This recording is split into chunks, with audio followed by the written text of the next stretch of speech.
तत्कालीन माजी आदिवासी विकास मंत्री डॉक्टर विजयकुमार गावित यांच्या निधीतून आदिवासी विकास विभाग आदिवासी उपयोजना क्षेत्र 50/55 या योजनेअंतर्गत मंजूर करण्यात आलेली कामे यात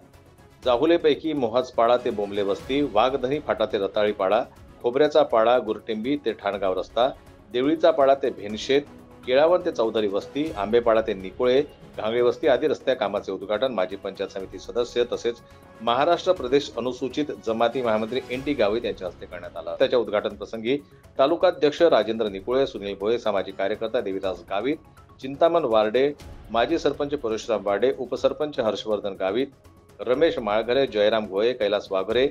चंदन चौधरी, दिनेश जाधव, नारायण हेंडे, जयप्रकाश महाले, सुरेश गांगळे, मनोहर जाधव, हेमराज महाले, विलास जाधव, कैलास वाघेरे यांच्यासह बार्हे परिसरातील ग्रामपंचायत, सरपंच, उपसरपंच, सदस्य, कार्यकर्ते, ठेकेदार आदी उपस्थित होते।